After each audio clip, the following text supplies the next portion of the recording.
Good morning प्यारे बच्चों। मैं दिनेश कुमार अपने यूट्यूब चैनल सोडियम संस्थान पर एक बार फिर आपका स्वागत करता हूं। चलिए हम लोग अपनी क्लास को पुनः कंटिन्यू करते हैं। हम लोगों ने क्रिस्टल जालक के बारे में पढ़ लिया था, एकक कोष्ठकों के बारे में पढ़ लिया था। आज हम लोग क्रिस्टल तंत्र के बारे में पढ़ेंगे। क्रिस्टल तंत्र क्या होते हैं, ठीक। तो आप हेडिंग लगाएंगे क्रिस्टल तंत्र।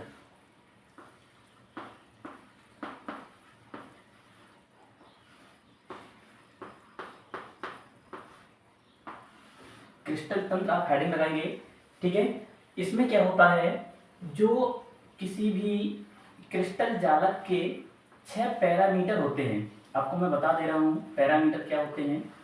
इनकी कोरों की लंबाई और इनके कोरों के बीच जो कोण बनते हैं उनको ही पैरामीटर कहा जाता है। ये कोर जानते हैं आप, ये जो भुजाएं होती हैं इनको ही कोर कहा जाता है, ठीक है।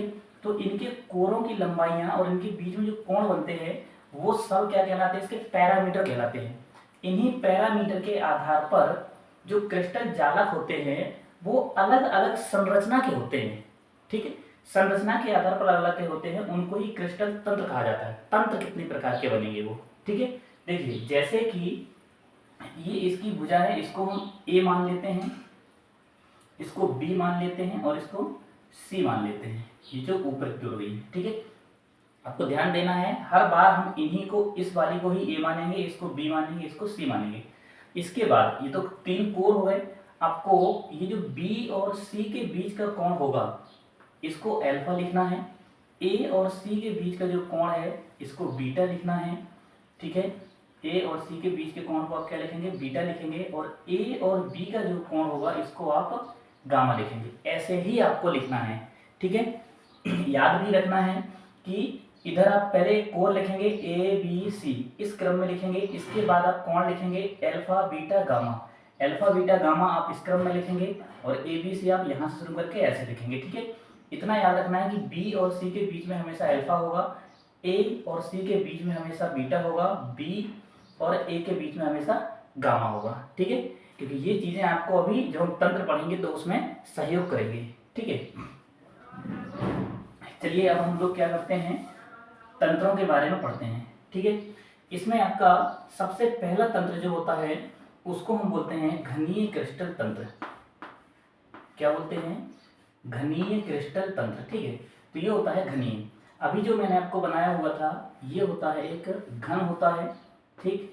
इस तरीके से जब आपको इस तरीके की का स्ट्रक्चर मिले, इस तरीके की संरचना मिले जिसकी तीनों भुजाएं बराबर होंगी, ठीक है।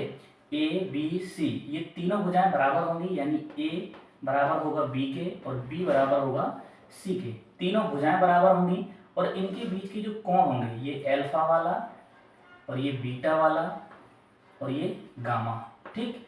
अल्फा अल्फा बीटा और गामा ये तीनों कैसे होंगे, 90 डिग्री पर होंगे, तो उसको बोलेंगे घनीय क्रिस्टल जालक, ठीक है। फिर से आप एक बार समझेंगे, जब किसी क्रिस्टल जालक की तीनों भुजाएं बराबर होंगी ए बी सी और इनके तीनों कोण अल्फा बीटा और गामा कैसे होंगे, समकोण पर होंगे, यानी 90 डिग्री पर होंगे, उसको बोला जाएगा घनीय क्रिस्टल जालक, ठीक है। घनीय क्रिस्टल तंत्र बोलेंगे। ये क्या होते हैं, तंत्र होते हैं। इसके बाद दूसरा होता है द्विसमलंबाक्ष। दूसरा क्या होता है, द्विसमलंबाक्ष, ठीक। ये है द्विसमलंबाक्ष। इसके नाम से ही स्पष्ट हो रहा है कि द्विसमलंबाक्ष, दो भुजाएं इसकी समान होंगी और लंब, इसके अक्ष जो है वो कैसे होंगे, लंब पर होंगे, ठीक है। देखिएगा इसको आप कुछ इस तरीके से बना सकते हैं।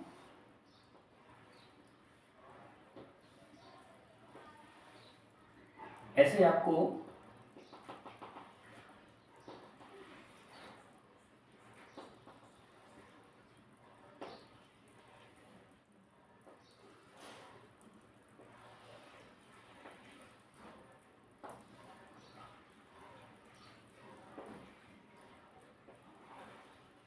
ठीक, ये देखिए ये द्विसमलंबाक्ष कुछ इस तरीके की संरचना होती है। एक इस तरीके का डिब्बा नुमा होता है, ठीक है।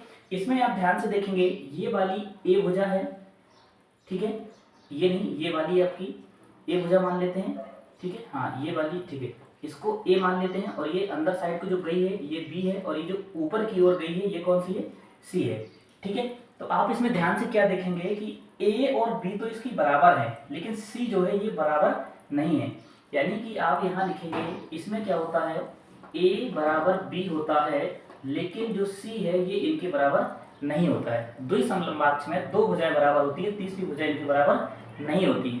लेकिन यहीं पर आप ध्यान से देखेंगे, इनके कोण जो होते हैं वो सब बराबर होते हैं। इन दोनों के बीच में आप देखेंगे यहाँ भी 90 डिग्री का कोण बन रहा है ए और बी के बीच में। ठीक है, ए और बी के बीच में गामा होता है, ये भी 90 डिग्री का है। ठीक है, और इसके बाद आप यहाँ से देखेंगे अगर इस तरीके से, तो ए और सी के बीच में भी, ए और सी नहीं, ये वाली लाइन कौन सी है, बी वाली लाइन है ना, ये देखो ये बी वाली लाइन है, तो बी और सी के बीच में भी 90 डिग्री का कोण बन रहा है। और इधर आप देखेंगे ये ए है और ये सी है, ए और सी के बीच में भी 90 डिग्री का कोण बन रहा है। यानी कि कोण इनके तीनों अभी भी कैसे हैं, अल्फा, बीटा और गामा, ये तीनों अभी भी 90 डिग्री पर है। ठीक, तो द्विसमलंबाक्ष क्या होता है, जिसकी तीनों भुजाएं बराबर नहीं होती हैं, केवल ए और बी बराबर होता है और तीसरी भुजा बराबर नहीं होती है, लेकिन तीनों कोण अल्फा, बीटा, गामा तीनों 90 डिग्री पर होते हैं, उसको बोला जाता है द्विसमलंबाक्ष। आपके एग्जाम में 1 नंबर का विकल्प हर साल आता ही आता है। आपको इस तरीके का क्वेश्चन दे दिया जाएगा कि ये किस प्रकार का क्रिस्टल तंत्र होता है। ठीक है, इसके बाद हम लोग नेक्स्ट क्रिस्टल तंत्र के बारे में देखते हैं। नेक्स्ट है हमारा तीसरा है विषमलंबाक्ष। इसका नाम है विषमलंबाक्ष। विषमलंबाक्ष का मतलब है कि इसकी तीनों भुजाएं बराबर नहीं होंगी, विषम होंगी, तीनों बराबर नहीं होंगी, लेकिन सब कैसी होंगी, इनकी जो अक्ष हैं वो लंब पर होंगे, समकोण पर होंगे। ठीक, जैसे कि आप देखेंगे ये कुछ इस तरीके का होता है, इसको आप इस तरीके से बना सकते हैं। इसमें आप देखेंगे कि तीनों भुजाएं इसकी बराबर नहीं होंगी।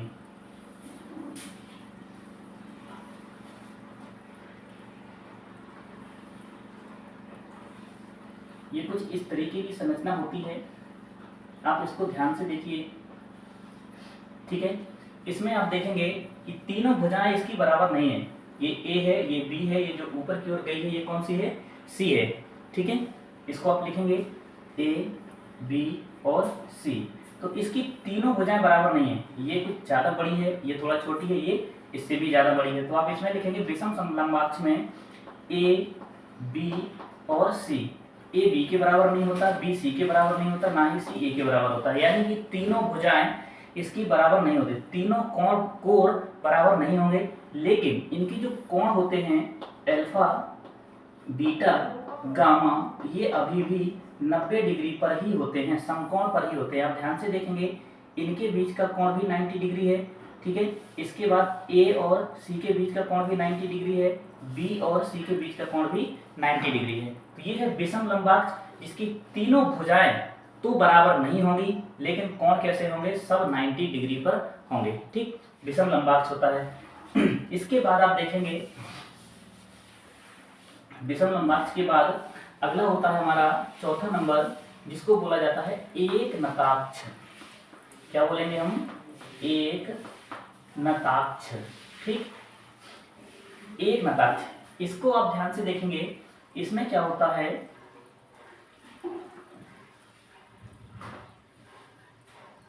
इसकी कुछ इस तरीके की संरचना होगी। इसमें दो भुजाएं बराबर होंगी, इसमें भुजाएं कोई भी बराबर नहीं होगी, इनकी कोई भी भुजा बराबर नहीं है। ठीक, आप देख सकते हैं कि इनकी कोई भी भुजा बराबर नहीं है। ठीक, और जो कोण होते हैं इसमें आप लिखेंगे कि ए बराबर बी बराबर सी। ठीक, ए बी सी ये बराबर नहीं होती हैं। इनमें से जो इनके कोण होते हैं, जो अल्फा और गामा होता है ये 90 डिग्री पर होता है, लेकिन जो बीटा होता है ये 90 डिग्री पर नहीं होता है। ठीक है, कैसे नहीं होता है आप देखेंगे, इसको हम ए मान लेते हैं, इसको बी मान लेते हैं और इसको सी मान लेते हैं। ठीक है, आप देखेंगे बी और सी के बीच में अल्फा कोण होता था।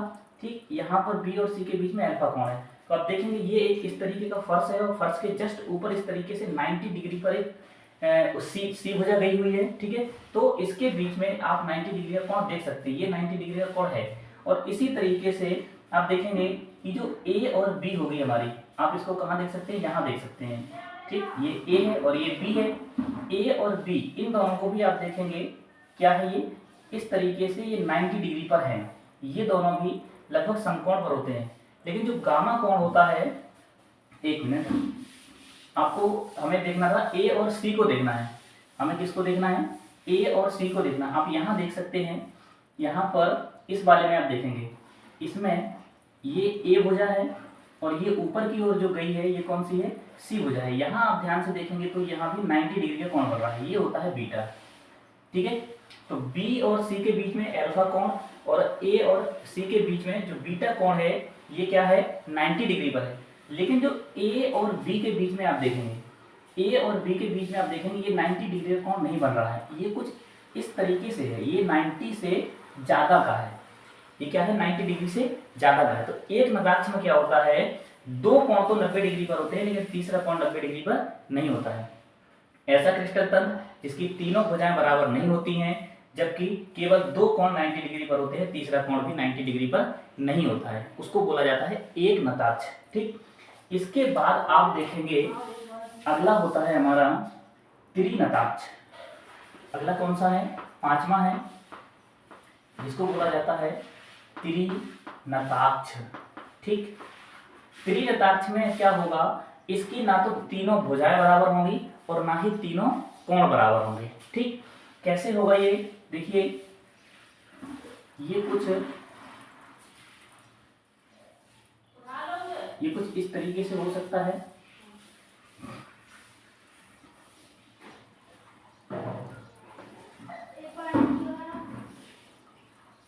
इसमें ना तो इनकी भुजाएं बराबर होंगी और ना ही इसके कोण बराबर होंगे। ठीक है,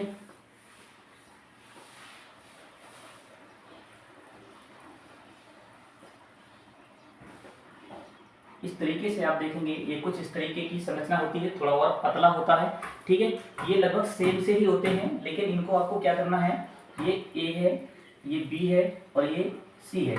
इसमें आप लिखेंगे A is not equal to B, B is not equal to C, मतलब ए बी के बराबर नहीं होगा, बी सी के बराबर नहीं होगा। आप देख रहे हैं ए बी की लंबाई बराबर नहीं है और सी की लंबाई भी इनके बराबर नहीं है। इसी प्रकार से जब आप इनके कोण देखेंगे तो इनके कोण भी जो अल्फा है, बीटा है और गामा है, ठीक, ये कैसे होते हैं, ये भी 90 डिग्री पर नहीं होते हैं। ठीक है, ये भी क्या होते हैं, आपस में बराबर नहीं होते हैं, ना ही ये 90 डिग्री पर होते हैं। ठीक, इनके सारे कोण क्या होते हैं, अलग अलग होते हैं। आप यहाँ पर देखेंगे ए और सी, इसके बीच में देखेंगे, ठीक है, तो यहाँ 90 डिग्री का कोण नहीं होगा। यहाँ फिगर में आपको लग रहा होगा थोड़ा बहुत कि 90 डिग्री का होगा, लेकिन रियल में 90 डिग्री का कोण नहीं होता है। इसी तरीके से आप देखेंगे यहाँ पर बी और सी, ये है बी और ये है सी, बी और सी के बीच में जो भी कोण बन रहा होगा वो भी कैसा होगा, वो भी हमारा 90 डिग्री का नहीं होगा। इसके बाद जो गामा होगा, ए और बी के बीच का भी जो कोण होगा ये भी कैसा होगा, 90 डिग्री पर नहीं होगा। ठीक है, तो ये कोण भी 90 डिग्री पर नहीं होते हैं। त्रिनताक्ष में ना तो भुजाएं बराबर होती हैं और ना ही कोण बराबर होते हैं। ठीक, ये त्रिनताक्ष हो गया। इसके बाद त्रिनताक्ष के बाद अगला कौन सा होता है हमारा, अगला होता है षटकोणीय। ठीक है, छठवां नंबर होगा हमारा षटकोणीय। षटकोणीय, ठीक, क्रिस्टल तंत्र। षटकोणीय क्रिस्टल तंत्र में आप देखेंगे ध्यान से, जैसे कि आपने बेंजीन रिंग के स्ट्रक्चर के बारे में पढ़ा होगा, इस तरीके का इसका बेस होता है। ठीक, आप यहाँ देखेंगे ये इसकी ए भुजा है और ये इसकी बी भुजा है। अभी इसमें दो भुजाएं ही दिख रही हैं, ए और बी। यहाँ पर आप देखेंगे ए और बी के बीच में जो कोण होगा ये 120 डिग्री का होता है। ठीक, ये कितना होता है, ये 120 डिग्री का होता है। तो ए और बी के बीच में कोण का क्या नाम था, गामा। ठीक, तो इसका जो गामा होता है वो 120 डिग्री का होता है। अब इस तरीके का ये बेस है, इसके ऊपर हम इस तरीके से अगर एक भुजा खड़ी करेंगे तो आप देख रहे होंगे कि बेस और भुजा के बीच में 90 डिग्री का कोण बन रहा है। ठीक है, तो इसके ऊपर अगर हम इस तरीके से अगर हम भुजाएं खड़ी करेंगे तो क्या होगा, हमारा इनके बीच में 90 डिग्री का कोण बनेगा। ठीक है, इस तरीके से आप देखेंगे, देखिए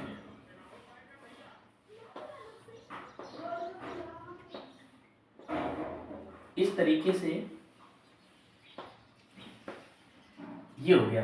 ठीक, आप देख रहे हैं कि ए और बी, यहां पर भी आप देखेंगे ए और बी के बीच का कोण तो 120 डिग्री का है, लेकिन ये ए है और ये सी है, जो ऊपर की ओर जाती है ये सी होती है ना। तो ए और सी के बीच में जो कोण होगा ये वाला, ये कोण हमारा कैसा होगा, ये कोण 90 डिग्री का होगा।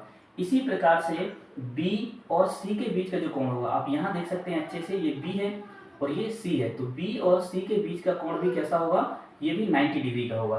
तो षटकोणीय में आप लिखेंगे इनका ए और बी, ये तो बराबर होती हैं। ये क्यों बराबर होती है, क्योंकि ये बेस की हैं दोनों भुजाएं, ए और बी ये बेस की हैं, ये दोनों बराबर होती हैं। लेकिन जो सी है ये बड़ी भी हो सकती है, बहुत बड़ी हो सकती है, छोटी भी हो सकती है। तो जो सी होती है ये बराबर नहीं होती है। ए और बी भुजाएं बराबर होती हैं, लेकिन सी इनके बराबर में नहीं होती है। इसके बाद आप देखेंगे कि जो अल्फा और बीटा कोण है, अल्फा और बीटा ये तो 90 डिग्री के होते हैं। ठीक है, बी और सी के बीच का कोण होता है क्या, बीटा। ए और सी के बीच का कोण होता है अल्फा। ठीक, तो ये तो 90 डिग्री पर होता है, लेकिन जो गामा होता है ये कितना होता है, ये होता है 120 डिग्री पर।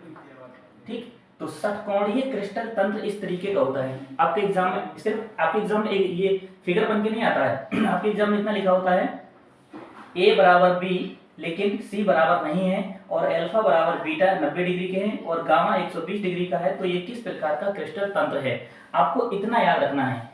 इस फॉर्मूले को आपको याद रखना है कि जिस पर भी ये फॉर्मूला लागू होगा वो कौन सा कहलाएगा, षटकोणीय क्रिस्टल तंत्र कहलाएगा। ठीक है, इसके बाद एक और हमारा क्रिस्टल तंत्र बच रहा है, लास्ट है, जिसको हम क्या बोलेंगे, त्रिसमनताक्ष। लास्ट है हमारा 7वां, इसको बोला जाता है त्रिसमनताक्ष। ठीक, त्रिसमनताक्ष ये लगभग उसी की तरह होता है जैसा हमारा घनीय था, लगभग उसकी तरह ही होता है। बस इसमें सिर्फ एक ही डिफरेंस होता है कि घन की सभी भुजाएं और सभी कोण बराबर थे।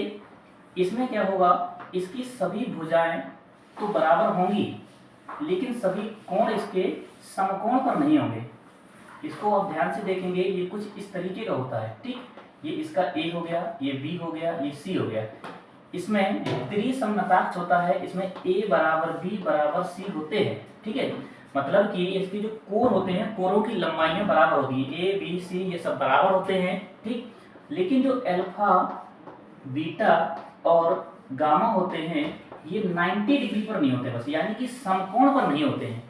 जो हमने पहला वाला पढ़ा था घनीय, उसमें अल्फा बीटा गामा सब समकोण पर थे, ए बी सी भुजाएं बराबर थी। लेकिन इसमें त्रिनताक्ष में जो लास्ट वाला है, इसमें क्या होगा, भुजाओं की लंबाइयां तो बराबर होती हैं, कोण भी सब आपस में बराबर होते हैं। ये तीनों कोण आपस में बराबर होते हैं, लेकिन समकोण पर नहीं होते हैं। ठीक है, अगर हम मान लेते हैं कि ये वाला कोण 120 डिग्री का होगा, तो सबके सब 120 डिग्री के होंगे। सब कैसे होंगे, हमारे 120 डिग्री के होंगे।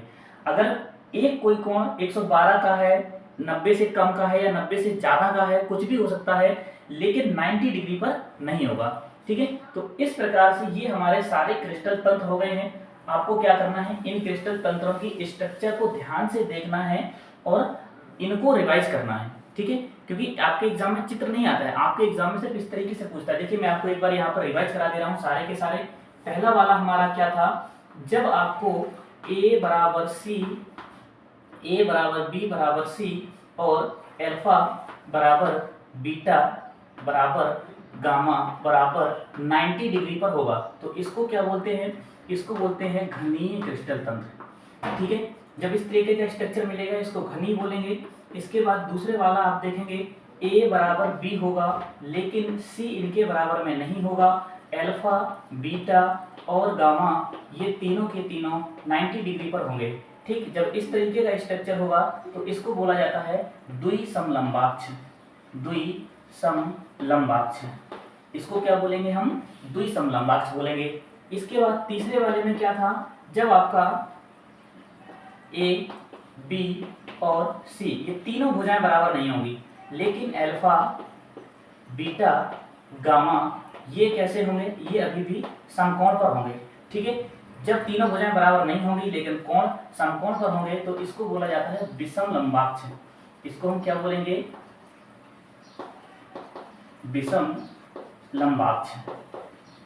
ठीक है, तो ये तीन हो गए हैं। इस तरीके से आपके एग्जाम में आता है। ठीक है, तीन हो गए हैं। इसके बाद हम तीन के आगे देखते हैं।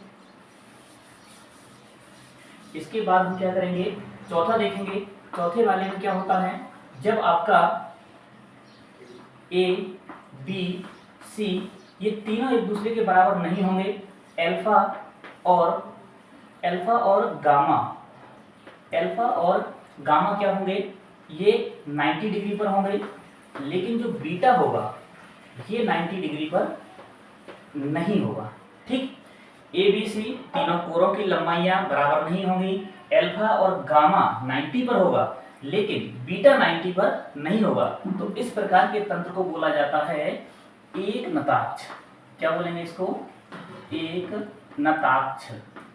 ठीक, इसको बोला जाएगा एक नताक्ष। इसके बाद हम पांचवा देखते हैं। पांचवें वाले में आप देखेंगे कि जब ए बराबर बी बराबर सी, इसमें ए और बी तो बराबर होगा। ठीक है, क्या होगा? एक नताक्ष हो गया। इसके बाद में त्रिनताक्ष पढ़ना है। हाँ, तो इसमें क्या होगा? देखिए ए, बी और सी ये तीनों कोर बराबर नहीं होंगे। अल्फा, बीटा और गामा ये भी क्या होंगे? 90 डिग्री पर नहीं होंगे। ये भी आपस में बराबर नहीं होंगे। ठीक है, कुछ भी हो सकते हैं, ये समकोण नहीं होंगे और ना ही ये आपस में बराबर होंगे। ए, बी, सी बराबर ना हो, अल्फा, बीटा, गामा ये कुछ भी बराबर ना हो, तो इसको बोला जाता है त्रिनताक्ष। इसको क्या बोलेंगे? त्रिनताक्ष। ठीक, इस तरीके से 5 हो गए हैं। इसके बाद आप देखेंगे अगले 2 और बचे हुए हैं, इनको भी आप देख लीजिएगा। छठवीं कंडीशन क्या बोलता है? जब ए और बी बराबर हो लेकिन सी इसके बराबर ना हो। ए और बी दोनों कोरों की लंबाइयां बराबर हो, लेकिन सी का जो लंबाई होगी वो इनके बराबर नहीं होगी। और इसका अल्फा और बीटा, क्या इसका अल्फा और बीटा तो 90 डिग्री पर होंगे। ये कह रहा है कि अल्फा बीटा 90 डिग्री पर होंगे, लेकिन जो गामा होगा वो 120 डिग्री पर होगा। तो ये कौन सा क्रिस्टल तंत्र होगा? जब आपको एग्जाम में इस तरीके से पूछे कि ए बराबर बी लेकिन सी इनके बराबर में नहीं है, और अल्फा और बीटा 90 डिग्री पर होते हैं, गामा 120 डिग्री पर नहीं 120 डिग्री पर होता है, तो इसको किस प्रकार का क्रिस्टल तंत्र कहेंगे? तो इसको हम कहेंगे षटकोणीय। इसको क्या कहेंगे हम? षटकोणीय क्रिस्टल तंत्र। ठीक, इसके बाद एक और है हमारा लास्ट 7वां। इसमें क्या होता है? इसमें ए बराबर बी बराबर सी, ए बी सी तीनों कोरों की लंबाइयां बराबर होती हैं। अल्फा, बीटा और गामा ये तीनों कोण भी बराबर होते हैं, लेकिन ये तीनों कोण हमारे 90 डिग्री पर नहीं होंगे, बस समकोण पर नहीं होंगे। ए बी सी कोरों की लंबाइयां बराबर होंगी, और अल्फा, बीटा, गामा तीनों कोण आपस में बराबर होंगे, लेकिन समकोण नहीं होंगे। समकोण से ज्यादा हो सकते हैं और समकोण से कम हो सकते हैं। जितना ये होगा उतना ही ये होगा, उतना ही ये होगा, लेकिन समकोण नहीं होंगे। ठीक, तो इसको बोला जाता है समलंबाक्ष। ठीक है, इसको हम बोलेंगे त्रिसमनताक्ष। त्रिसमलंबाक्ष नहीं, वो तो दूसरा वाला था, इसको त्रिसमनताक्ष बोलेंगे। ठीक, ये देखिए नताक्ष शब्द तब जुड़ता है जब हमारे कोणों में कोई परिवर्तन होता है। जब तक कोण हमारे सारे के सारे कोण लंब पर होंगे तब लंब शब्द जुड़ता है। सारे के सारे कोण 90 डिग्री पर होंगे तब लंब नाम में लंब शब्द आता है। और जब कोण में कोई भी परिवर्तन होगा, या तो दो कोण बराबर होंगे, तीसरा कोण बराबर नहीं होगा, कुछ ना कुछ परिवर्तन कोणों में होगा, तो नताक्ष शब्द जुड़ता है। ठीक है, इसका नाम है त्रिसमनताक्ष। ठीक, तीनों कोण बराबर रहेंगे आपस में, तीनों भुजाएं बराबर होंगी, लेकिन कोण हमारे 90 डिग्री पर नहीं होंगे। तो इस तरीके से आपके एग्जाम में पूछा जाता है। ये 1 नंबर का विकल्प आपके एग्जाम में हर साल आता ही आता है। ठीक है, इसको आपको बहुत अच्छे तरीके से देखना है। तब तक के लिए धन्यवाद। और आपको एक बात बताऊं मैं, आपको क्या करना है, वीडियो देखने के बाद आप कमेंट में जरूर बताइएगा कि आपको किस तरीके से समझ में आ रहा है। इस तरीके से समझ में आ रहा है, मैं अपने हाथों से फिगर बना बना करके आपको दिखा रहा हूँ। ठीक है, क्या कैसे लग रहा है आपको पढ़ाना, सही है, गलत है, पढ़ाने का तरीका कैसा है, आप कमेंट बॉक्स में जरूर बताइएगा। ठीक, तब तक के लिए धन्यवाद।